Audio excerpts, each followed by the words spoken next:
They ready for prime time? I don't know. I hope so.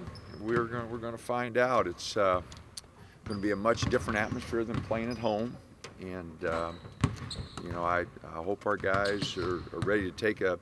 You got to take a different mentality, a different attitude on the road, and I hope our guys are ready for that. Last two, and their last three in-season tournaments you guys have had, you've had kind of some disappointing first games that seemed like sluggish starts that sent you into consolation brackets. Yeah, we haven't played well in these opportunities. You know, we're going to have to do a better job. It could come up with a number of excuses, but you know, the bottom line is we just haven't played that well. And Iowa becomes a team that you open up with that's got everybody back, and very veteran team that very good offensively. They were in top 20 last year offensively, and with all those guys back, you know, figure to have a very good offensive team. But not real big, kind of like, you know, in terms of you guys will have that size advantage again there. Yes and no. You know, their size. You know, Cooks is a real physical inside player, so you know they're solid inside. We might be a little longer, but I don't know if we can match their physicality. What's it like at Madison Square Garden, just a venue with a lot of history? Oh shoot, I haven't had a team there for 25 years. So I was at Kansas State last time we played there. So it's been a long time, but it's a great opportunity for guys to go play in that type of venue, and the history and the crowd will be great because Syracuse, UConn, you know, restoring their Big East rivalry, so the crowds will be really good. Bit of a trial by fire for your freshmen here? Yeah, they'll, you know, it'll be a different experience for them, you know, the comfort of playing at home and not having to travel. This is a long trip for us, and, you know, playing in a venue that is got a lot of history and playing a very experienced Iowa team. It'll definitely be a big adjustment for everybody. Now at this level, with these levels of recruits, you know, they play their AAU, their McDonald's All-American, but what's the difference between high level at that high school level and then high level bright lights at the collegiate level? 18,000 people, the physicality of the game, you know, those are, you know, you know, if they're playing an all-star game, you know, the AAU, it's like a reset of a video game. You know, if you lose, you just go to the next game. It's no big deal, you know.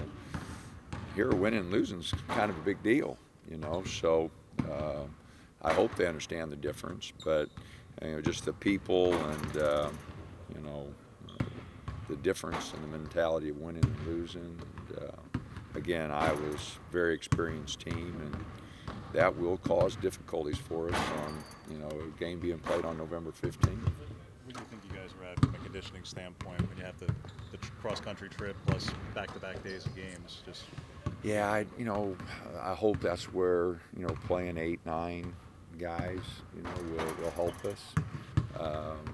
You know, our conditioning's progressed. It's good, but it's not great. But you know, like I said, it's early in the year. You know, if it was late in the year, it's a little different. Early in the year, you know, our first trip shouldn't bother us. How'd Will's foot come out of the weekend? Good, good. You know, I don't know how much more. You know, the doctors, trainers will determine that. You know, so we'll see how it feels on Thursday. But you know, like I said, the trainers and doctors will give me minutes, and we'll go from there. No chance you get blue this week? No. So what do you want to see from your team this weekend? From the first road trip, all these freshmen coming together, like, what are some key points that you want to see from your team? Well, our execution definitely has to improve on the offensive end. Our communication on the defensive end needs to improve, and then our physicality on the boards and our post-ups. So I think those are the three big areas. We've got to sharpen up our passing, catching, cuts, picks, you know, the execution, everything on offense. Defensively, our communication's getting better, but it's still way below where it needs to be and where it really should be, you know, a week into the season. And then lastly, you know, our blockout numbers have to get better. Our physicality on post-ups has to get better. So those will be the three areas of focus here next couple days in practice, and getting ready for a road trip. Have you found a secondary ball handler behind Pritchard yet, or are you guys still kind of searching whether it's Bailey and? Well, you know, Will's doing a good job there. Ehab, you know, we'll have to handle it some. Victor's getting better, you know, so Peyton's going to have it in his hands a lot. We're going to see a lot of three-quarter press from Iowa. They'll be changing up their defenses between man and zone and a little 1-3-1. So we're going to see a lot of different defenses. Peyton's going to have to get us set.